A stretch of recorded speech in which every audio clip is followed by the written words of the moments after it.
This Civic Media podcast is sponsored by UW Organ and Tissue Donation. Organ donations are desperately needed, and now is the right time to become an organ donor. Talk to your family. Get the dot. Save lives. Go to heroicdeed.com. This is your WLAK Daily News Roundup for Lake Air, 107.5 FM and 1260 AM in Amory. For WLAK News, I'm James Kelly.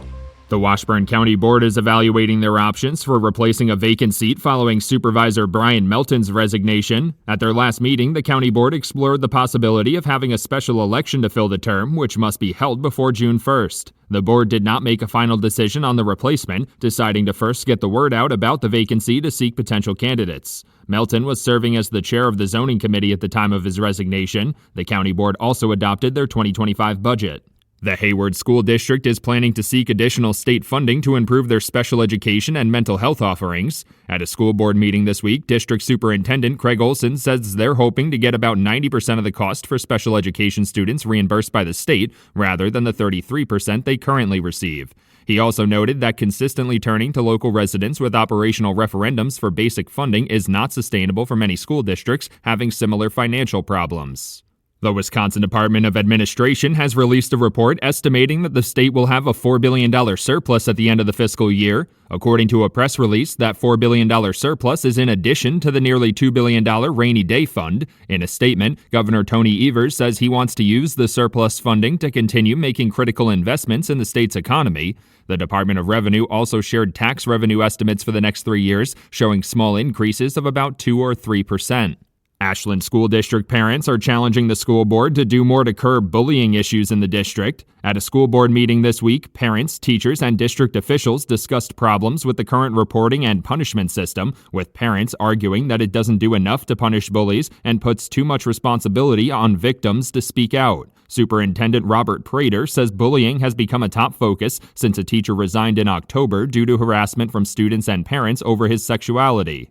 The Wisconsin Department of Health Services is warning residents that cases of whooping cough are on the rise. According to DHS officials, there have already been more than 1,700 confirmed cases of whooping cough this year, a significant increase over recent years. The highly contagious infection could seem like the common cold at first, but if residents have symptoms that go beyond a runny nose or small fever, they should check with their healthcare provider. Health officials are also reminding residents to get vaccinated. The Wisconsin Department of Public Instruction has released report cards for the state's public schools in the 2023-2024 school year. According to the report, about 93% of public school districts across the state met or exceeded the expectations set out by the DPI. Officials say there's still more work to do, especially with districts routinely turning to their community with operational referendums for critical funding. State Superintendent Dr. Jill Underly is also seeking a $4 billion spending increase in her budget proposal. Polk County officials are looking for input from the community on possible updates to their outdoor recreation plan. The plan is updated every 5 years to best address the county's goals for outdoor recreation, maintenance plans, and potential changes to benefit local residents. A draft of the plan is available on the county website, which shows a focus on providing various activities for residents of all ages, protecting natural resources, and establishing more recreational trail connections. A public hearing on the plan is scheduled for December 3rd. Formal charges are expected for the man accused of killing a woman in Marshfield and moving her body to Price County this week. David Castro Gutierrez is facing charges of first-degree intentional homicide in the death of 28-year-old Blanca Yesenia Hernandez Portocarrero, whose body was found in the town of Hackett earlier this month. Authorities have not released an official cause of death, but allege that she was killed during a domestic incident in Marshfield. Castro Gutierrez is currently in the Wood County Jail on a $10 million cash bond. As Wisconsin hunters prepare for the beginning of the gun deer hunt season this weekend, DNR officials are warning of a potentially smaller overall harvest. The number of registered hunters has dropped steadily over previous years and stands at around 600,000 this year. With declining interest in hunting, mild weather conditions, and the latest possible start to this hunting season, the overall harvest numbers could suffer. Officials are also reminding hunters to have their deer checked for chronic wasting disease and registered online. The Wisconsin Department of Agriculture, Trade, and Consumer Protection is reminding farmers that the application period for cover crop insurance rebates will soon be open. In partnership with the U.S. Department of Agriculture, the DATCP will offer a $5 per acre rebate on their summer 2025 crop insurance premium for acres planted with cover crops this year. The application period will open at noon on December 2nd and will remain open until noon on January 31st. The application is available online. For WLAK News, I'm James Kelly.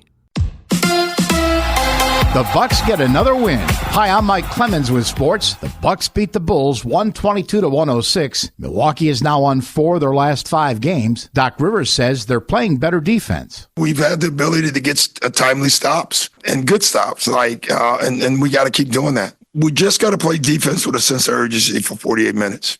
And because our lack of speed, we have to have better focus, and that's what we're starting to do. High school football state championship games are underway at Camp Randall Stadium in Madison. In Division I, Green Bay's Bayport High School will face off tomorrow against Muskego. NFL, the Packers host the 49ers Sunday, kickoff at 3:25. The 49ers defense led by veteran linebacker Fred Warner, quarterback Jordan Love. With Fred, it's definitely his athleticism. Obviously, I think he does a great job at, like you said, dissecting plays, and he's usually in the right spot.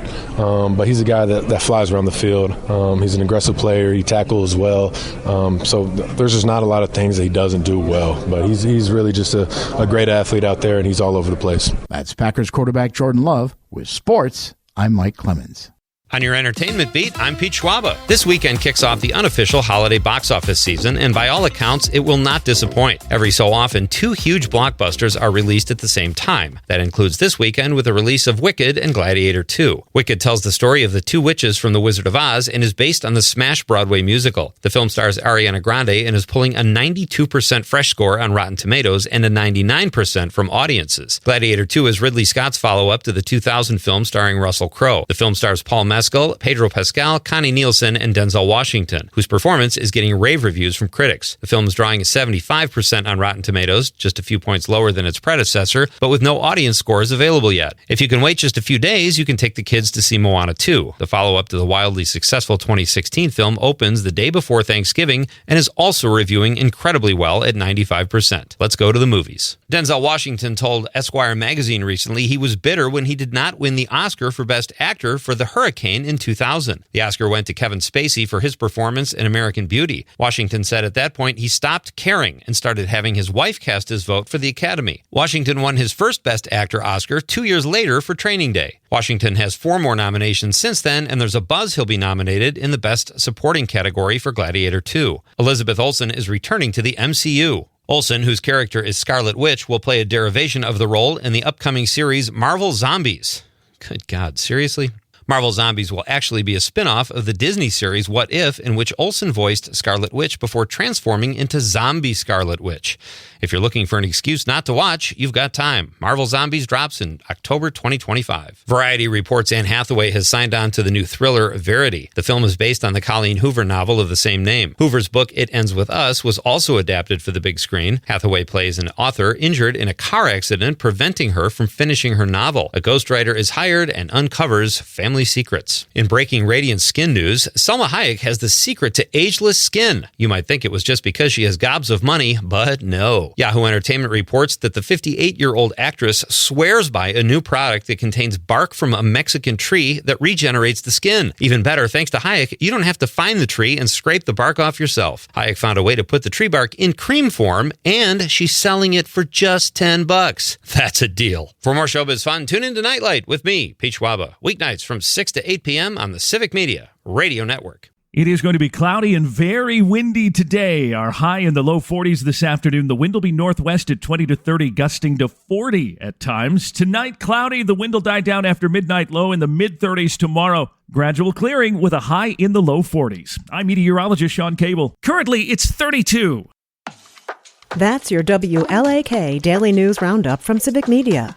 Subscribe to this podcast on Spotify, Apple, or wherever you find your podcasts. Find more news at lakeair.radio.